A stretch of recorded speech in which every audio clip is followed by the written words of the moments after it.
ओम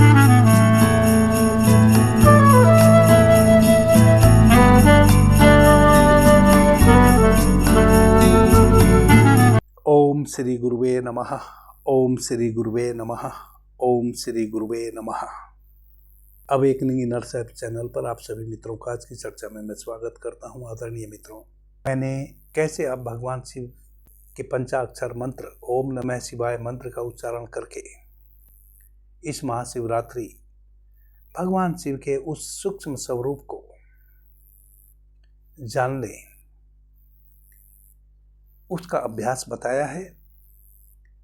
और भी 2-3 छोटी छोटी चीजें अपने दूसरे चैनल द डार्क लाइट पर बताई हैं, जिसका कि आप लाभ ले सकते हैं।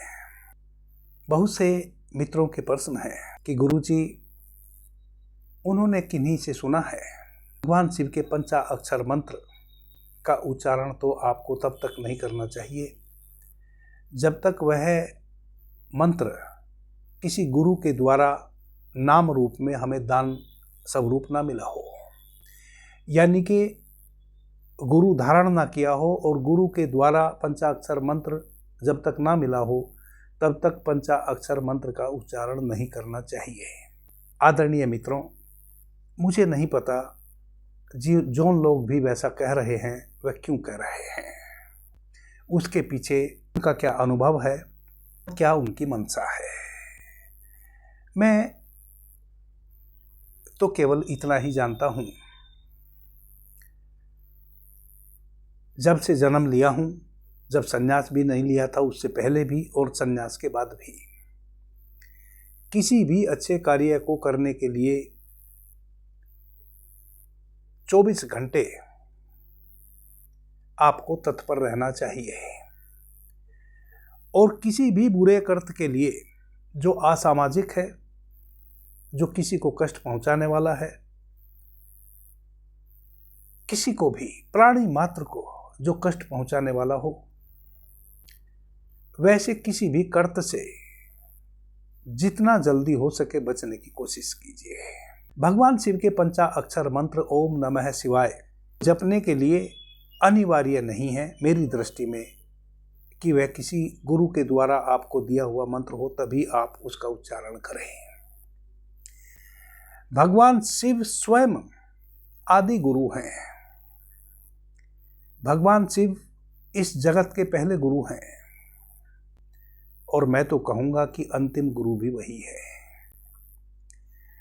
जब तक भगवान शिव ही किसी के भीतर दृश्यमान उस व्यक्ति को ना हो जाए तब तक तो कोई गुरु बनने की स्थिति में भी नहीं हो पाता है।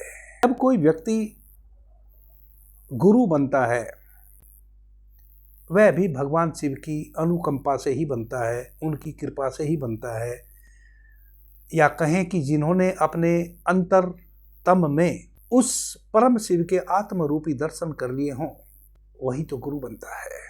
जब तक उस परम गुरु अर्ध नारी नटेश्वर भगवान भोलेनाथ शिव शंकर के दर्शन आत्म रूपी आपको भीतर ना हो जाए तब तक तो सभी साधारण व्यक्ति ही है, तक सब स्टूडेंट है, टीचर एक भी व्यक्ति नहीं है। जब किसी का कोई गुरु ना हो तो भगवान शिव तो महागुरु हैं। आप भगवान भोलेनाथ को ही अपना गुरु रूप में स्वीकार कर लीजिए, हाथ जोड़ के आप उन्हीं को साक्षी मानकर कि हे भगवान भोलेनाथ, मैं आप ही को गुरु रूप में धारण करता हूं, आप ही को साक्षी मानकर ओम नमः शिवाय मंत्र का उच्चारण करता हूं। अमुक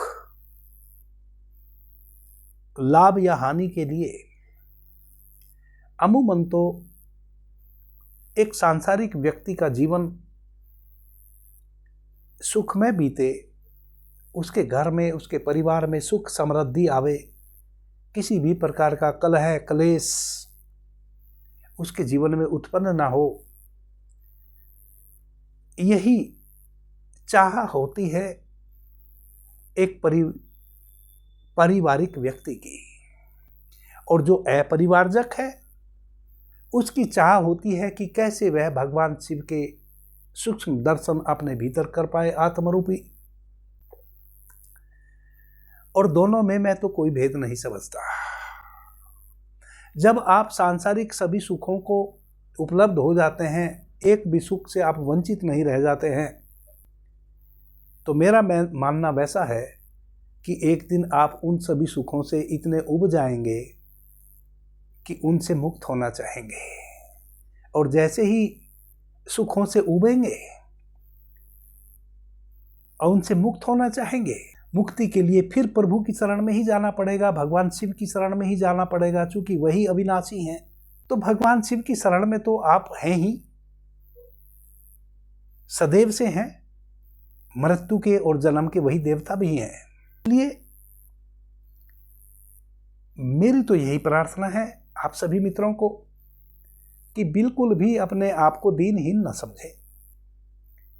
भगवान भोलेनाथ स्वयं आपके गुरु हैं, वह हमारे पितामह हैं,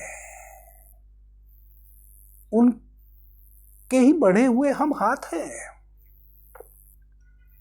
उन्होंने ही हमें जन्माया है, उन्होंने ही हमें यह रूप दिया है, उन्होंने ही हमें कद दिया है, उन्होंने ही सुंदरता दी है, उन्होंने ही हमें कुरूपता दी है।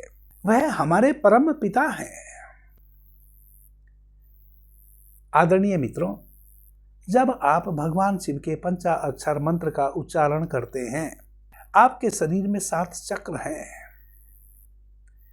जिनको मैं कहता हूं विद्युत के परिचालन के लिए 7 बड़े ट्रांसफार्मर, जिनके माध्यम से जो प्राण ऊर्जा आप अपनी श्वासों के माध्यम से भीतर लेते हैं, वह आपके पूरे शरीर में एक एक ट्रांसफार्मर से प्रवाहित होती है। जौन सा भी ट्रांसफार्मर आपका अधिक कार्य करने लगता है और वह ट्रांसफार्मर आपके शरीर के जिस हिस्से को ऊर्जा देने के लिए जिम्मेवार है, वही हिस्सा आपका अधिक ऊर्जा से भर जाता है। ओम नमः शिवाय मंत्र का उच्चारण जब आप करते हैं, आपके शरीर में 7 चक्र रूपी बड़े ऊर्जा के ट्रांसफार्मर सक्रिय होते हैं। मूलाधार चक्र से लेकर आपके आज्ञा चक्र तक ऊर्जा का उधर्व गमन होता है। आदरणीय मित्रों, गुरु की आवश्यकता होती है हमें तब जब हम रास्ते पर चल पड़े हों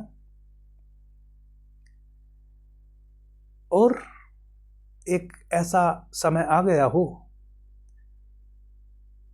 कि समझ में नहीं आ रहा है अब आगे कैसे बढ़ें, रुक से गए हों। जब आप ओम नमः शिवाय मंत्र का उच्चारण करेंगे, आपके भीतर ऊर्जा सक्रिय होगी, ऊर्जा अपना रास्ता स्वयं बना लेगी।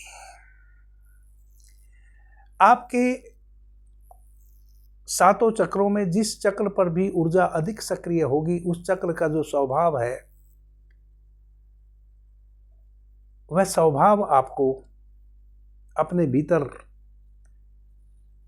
उस चक्र का जो स्वभाव है वैसा स्वभाव आपका भी हो जाएगा। और चूंकि आप तो अपने सांसारिक क्रियाकलापों के लिए पंचाक्षर मंत्र का उच्चारण कर रहे हैं, और जिसने भी आपको पंचाक्षर मंत्र का उच्चारण करना बताया है, उसने आपको कोई विधि भी बताई होगी। जैसे मैंने ही यदि बताया है तो एक विधि भी मैंने बताई है कि कितने टाइम आपने पंचाक्षर मंत्र का उच्चारण करना है और फिर उसके बाद क्या करना है। आप क्यों घबरा रहे हैं? बिल्कुल भी घबराने की आवश्यकता नहीं है। आप जिस उद्देश्य के लिए भगवान शिव के पंचाक्षर मंत्र ओम नमः शिवाय का उच्चारण करने जा रहे हैं, उसकी विधि भी यदि मेरे द्वारा सुनकर आप आगे बढ़ रहे हैं तो मैंने बताई है, किन्हीं और के द्वारा यदि आगे बढ़ रहे हैं तो उन्होंने बताई है। उस विधि के अनुसार आप आगे बढ़ें, कोई समस्या नहीं है। गुरु की आवश्यकता प्रत्येक मनुष्य को है, परंतु वह किस बात के लिए है? गुरु तो आपके अनेकों हैं। जैसे जब से आपने जन्म लिया है, आपने जो भी अभी तक आप अपने जीवन में ज्ञान अर्जित किए हैं, जो भी जानते हैं, वह सब किन्हीं से सीखा है। कुछ प्रकृति ने आपको सिखाया है, कुछ माता पिता ने सिखाया है, कुछ भाई बहन ने सिखाया है, कुछ आपने अपने मित्रों के साथ सीखा है, कुछ आपने अपने टीचर से, अपने स्कूल के मास्टर से सीखा है, अध्यापक से सीखा है। जैसे आपने इस संसार में, फिर यदि कोई कंप्यूटर का मास्टर है तो उसने कंप्यूटर की क्लास की है, कोई सिविल इंजीनियर है तो उसने सिविल इंजीनियर के टीचर से पढ़ाई की है। आप अपने जीवन में जिस चीज में भी विशेष महारत रखते हैं, वह कहीं से ना कहीं से शिक्षा आपने ग्रहण की है, वह सब आपके गुरु हैं। वैसे ही एक आपका आध्यात्मिक गुरु होता है जो आपको उस मार्ग पर लेकर चलता है जहां आप बाकी सभी शिक्षाएं तो आपने ग्रहण कर ली, जहां आप उस शिक्षा को ग्रहण करने चलते हैं जिससे अभी तक वंचित है। जैसे मैं कौन हूं, क्यों हूं, कहां से आया हूं, कहां चला जाऊंगा, मेरे आने का मतलब क्या है, क्या मैं केवल इसलिए इस पृथ्वी पर जन्मा हूं कि एक दिन मैं बच्चा था, फिर जवान हुआ, फिर अब मेरी उम्र बढ़ती जा रही है और जैसे बाकी मेरे परिवार के बुजुर्ग लोग शरीर को छोड़ के जा चुके, मैं भी चला जाऊंगा। क्या बस इतना ही उद्देश्य मेरे आने का था इस जीवन में? जो आपके उन प्रश्नों का उत्तर आप पा सके, उस यात्रा पे आपको लेकर चलता है, वह आपका आध्यात्मिक गुरु होता है। परंतु उस आध्यात्मिक गुरु की आवश्यकता क्या सच में आपको है? जब आपको होगी, आपको गुरु भी मिल जाएगा। अभी तो आप अपने सांसारिक क्रियाकलापों में ही बहुत प्रकार से उलझे हुए हैं, मेरा मानना है। इसलिए मैंने कहा, जब आप अपने सांसारिक क्रियाकलापों में उपलब्ध सभी सुखों को, जब आप अपने सांसारिक क्रियाकलापों में जिस प्रकार के भी सुख आप खोजते हैं, उन सभी सुखों को उपलब्ध हो जाएंगे, एक दिन आप उन सुखों से उबेंगे और तब आपको व्यर्थता का बोध होगा कि क्या केवल इतने के लिए ही मैं जन्मा था? क्या केवल खाने पीने के लिए मेरा जन्म हुआ है? अगर यह इतना भर के लिए मेरा जन्म हुआ है, तब तो इस जीवन का कोई मूल्य ही नहीं था। तब तो मैं केवल एक मजदूरी किया, पाप पुण्य इत्यादि करके भोजन इकट्ठा किया, कहीं से छीना, कहीं से कमाया, कहीं पसीना बहा के कमाया, कहीं किसी से छीन के, कहीं झूठ बोल के। पहले भोजन और फिर उस भोजन को ग्रहण किया और फिर उस भोजन को पचाया, बस इतना ही काम किया। फिर उस भोजन को मल मूत्र के माध्यम से निष्कासित किया। यदि इतना ही कार्य के लिए मैं जन्म लिया था, तब तो यह जीवन व्यर्थ गया। तब इन सब व्यर्थताओं का आपको बोध होगा। परंतु कब? जब आपका पेट भरा होगा। अभी तो पेट ही खाली है, तो व्यर्थता का बोध किसको हो? अभी तो भूख ही ना मिटी, तो अभी तो अपनी भूख मिटा लो। इतनी जल्दी क्या है? भूख मिटा लोगे, उब जाओगे जीवन से, व्यर्थता का पता चलेगा। जब सच में व्यर्थता का पता चलेगा, तब फिर एक नया मार्ग पर आपको चलना होगा और उस मार्ग पर आपको गुरु लेके जाएगा। और फिर गुरु भी कई प्रकार के होते हैं। जब उस मार्ग पे आप चल पड़ेंगे, कुछ दूर चलेंगे, कुछ आनंद आएगा। जो व्यर्थताओं का भीतर बोध हुआ था, ऐसा प्रतीत होगा कि हाँ, अब सही रास्ते पे हैं। लगता है जो असली उद्देश्य था इस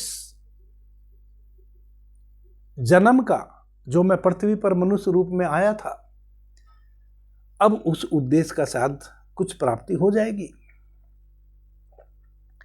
परंतु थोड़ी दूर चलते हैं, थोड़ा सा आनंद आया कि फिर आगे उलझ गए।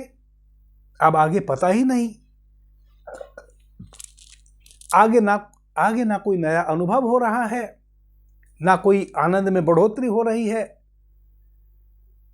शरीर में ना कोई हल्कापन है, ना कोई प्रफुल्लता है। एक जगह आके अटक से गए, जहां से आगे बढ़ने का ना कोई मार्ग अब दिखता है। जिस व्यक्ति की उंगली पकड़ के चले थे, उस व्यक्ति से पूछते हैं कि क्या हुआ? आनंद में कोई बढ़ोतरी नहीं हो रही, कोई प्रफुल्लता नहीं है। जब चले थे तो बड़ा हल्कापन था, लेकिन अब ऐसा लगता है कि जैसे जो आनंद शुरू में आया था वह भी खत्म हो गया, फिर अब बोझिलता घेर ली। तब फिर एक नई व्यर्थता का बोध होता है कि कहीं गलत राह तो नहीं चुन लिए, कहीं गलत व्यक्ति को तो अपनी उंगली नहीं पकड़ा दिए, या उसकी उंगली पकड़ लिए। यहां से आपको नकली और असली गुरु का फिर पता चलता है। नकली गुरु जिसने मानसिक रूप से परमात्मा की गाथाएं कहानी रूप में, श्लोकों के रूप में पढ़ी हैं, सुनी हैं और एक धारणा भीतर बना ली है, परंतु कभी मंजिल पर चला नहीं। सुना है कि परमात्मा होता है, ऐसा होता है, वैसा होता है, ध्यान योग से मिलेगा, ज्ञान योग से मिलेगा, भक्ति योग से मिलेगा, हठ योग से मिलेगा, हठ योग की ये विधियां है, इतनी सारी प्राणवायु हैं, प्राणवाहिनी नाड़ियां हैं, फला आसन है, ढिका आसन है, ये सब सीख लिया है, फला मंत्र है, फला श्लोक है, परंतु उस मार्ग पर कभी चला नहीं। तो नकली गुरु, या तो आप गुरु से अपनी उंगली छुड़ा के वापस अपने संसार में आ जाएंगे और कहेंगे कि कोई परमात्मा है नहीं, या वह गुरु ही आपको छोड़ के भाग जाएगा। असली गुरु जिसकी उंगली एक बार आप पकड़ लेंगे तो वह छोड़ाना भी चाहे तो आप छोड़ेंगे ना, क्योंकि नित्य नए अनुभव होंगे आपको। प्रतिदिन थोड़ी थोड़ी बोझिलता समाप्त होती चली जाएगी। आज कुछ हल्कापन आया, कल और हल्कापन, परसों और हल्कापन, रोज प्रतिदिन नित्य नए अनुभव, नित्य नया आनंद, नित्य एक एक कदम मंजिल का स्वाद। तो समझो कि असली गुरु मिल गया। आदरणीय मित्रों, गुरु की आवश्यकता केवल इतनी ही होती है कि वह आपको सही पथ पर ले जावे। फिर चूंकि गुरु उस पथ पर पहले चल चुका, उसको उस पथ के दुख का, सुख का, सभी प्रकार का अनुभव है।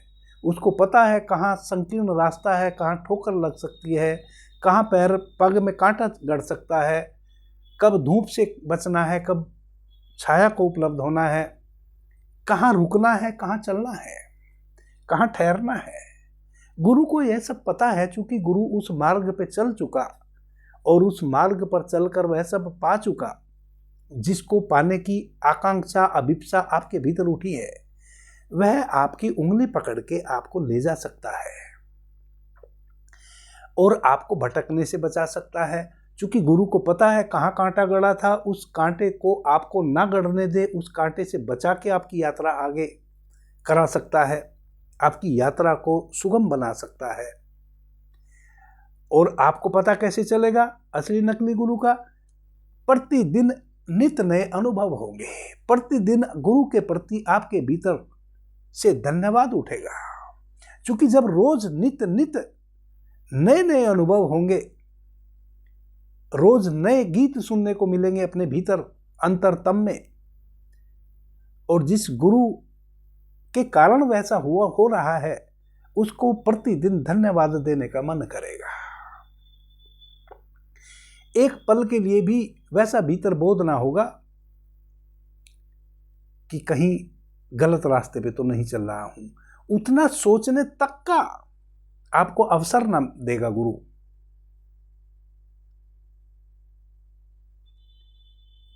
परंतु अभी जल्दी क्या है, जीवन में आगे बढ़ो, जब जरूरत पड़ेगी वैसे गुरु मिल जाएगा। जिन खोजा तिन पाइयां गहरे पानी पैठ, मैं बोवरी खोजन गई गई किनारे बैठ। जो खोजने निकल पड़ा है वह निश्चित रूप से पालेगा। आदरणीय मित्रों, अभी पहले शुरू तो करो, पहले भगवान शिव के पंचाक्षर मंत्र का उच्चारण शुरू तो करो। जब आनंद आएगा, अभी कुछ सांसारिक लाभ ही मिलेंगे, क्योंकि चाहे आप किसी भी कारण से भगवान शिव के पंचाक्षर मंत्र का उच्चारण करें बिना किसी से सीखे, मंत्र तो याद है ना, मंत्र का उच्चारण तो सही प्रकार से कर सकते हैं ना। ओम नमः शिवाय, ओम नमः शिवाय, ओम नमः शिवाय। मैं उस अविनाशी शिव की शरण में जा रहा हूं। इतना ही तो मतलब है इस मंत्र का। परंतु जब हम इस मंत्र का उच्चारण करते हैं तो यह हमारे शरीर के उन 7 ट्रांसफार्मरों को जो विद्युत के हैं उनको सक्रिय करता है। जब आप प्राण ऊर्जा से ओतप्रोत होंगे, एक एक कोशिका में प्राण लहला रहा होगा, जैसे किसी वृक्ष को उसकी जो जड़ें अंकुर की तरह जमीन में फैली हैं और बरसात में जब मेघ बरसते हैं, ऊपर से पृथ्वी पानी को शोषित करती है, एक एक जो उस वृक्ष की जड़ हैं, अंकुर हैं, वह तृप्त होने लगते हैं। और वह जो जड़ों को तृप्ति मिलती है वह आपको उस वृक्ष की टहनियों में, उसके पत्तों में, उसके फूलों में भी प्रदर्शित होती है। एक वृक्ष के पत्ते यदि हरे हैं, उस पे फूल खिला है और मुरझाया नहीं है, वह उसके जड़ों की कहानी कहता है कि उसकी जड़ों के जो अंकुर हैं उनको उस वृक्ष के लिए जो भी स्वास्थ्य प्रदत्त रस हो सकते हैं वह उसको उपलब्ध हो रहे हैं। वैसे ही जब आपके शरीर में सभी ट्रांसफार्मर सक्रिय होंगे, एक एक ऊर्जा से ओतप्रोत होगी, वैसी अवस्था में जिस कारण से आप पंचाक्षर मंत्र का उच्चारण कर रहे हैं, आपके उस संकल्प की पूर्ति होगी। मैंने पिछली चर्चा में भी कहा था, जब आप ऊर्जावान होकर किसी कार्य का संकल्प लेते हैं, दुनिया की कोई शक्ति नहीं है आपके उस कार्य को उस अनुरूप होने से यदि रोक दे। और जब आप निस्तेज होते हैं, तब यदि आप किसी कार्य का संकल्प लेते हैं, पहले तो आपका संकल्प लेते से ही क्षीण हो जाता है। आप सुबह जग ही नहीं पाते हैं उतने बजे जब आपने उस कार्य को शुरू करना है। बाकी तो फिर उस काम को शुरू करने के लिए ना जाने कितनी चीज़ों से आपको गुजरना पड़ेगा, उनकी तो बात ही खत्म। आदरणीय मित्रों, भगवान शिव ही आपके गुरु हैं। उन्हीं को साक्षी मानकर पंचाक्षर मंत्र का उच्चारण करो। आज का दिन बड़ा महत्वपूर्ण है और आज यदि शुरू करो तो संकल्प लो कि इसका अंत ना होगा। अब जीवन में एक बार शुरू हो गया तो फिर शुरू ही रहेगा। आगे मैं आपको और सूक्ष्मता से भगवान शिव ने शिव संहिता में माता पार्वती को जो सूक्ष्म भेद कहे हैं और विज्ञान भैरव तंत्र में जो भगवान भैरव ने माता भैरवी को जो शिव का ही रूप है, सूक्ष्म भेद कहे हैं, मैं बारी बारी से निरंतर मैं आपको बता रहा हूं। आप सुनते चले जाइए, आगे बढ़ते चले जाइए। इतना तो मैं आपको भरोसा दिला सकता हूं कि अभी तक जो इस चैनल पर एक प्ले लिस्ट है शिवलोक में प्रवेश, उसमें जो और विज्ञान भैरव तंत्र 2 प्ले लिस्ट हैं, उनमें जो ध्यान की विधि बताई है, जब भी आपको कहीं अटकाव भटकाव महसूस होए, आप उन ध्यान की विधियों से संबंधित कोई भी एक मेरा प्रवचन उठा के सुन लेंगे, आपका अटकाव भटकाव उसी क्षण समाप्त हो जाएगा। इतना तो मैं जरूर आपको आश्वस्त कर सकता हूं। परमात्मा से बढ़ के और कौन हमारा गुरु होगा? जब हमें उस परमात्मा तक पहुंचने के लिए ही यदि किसी वैसे व्यक्ति की जरूरत होगी जो पहले परमात्मा के दर्शन कर आया हो, अपने आप वैसा व्यक्ति आपको मिल जाएगा। चिंता मत करो। आप सभी मित्रों को महाशिवरात्रि की बहुत बहुत शुभकामनाएं।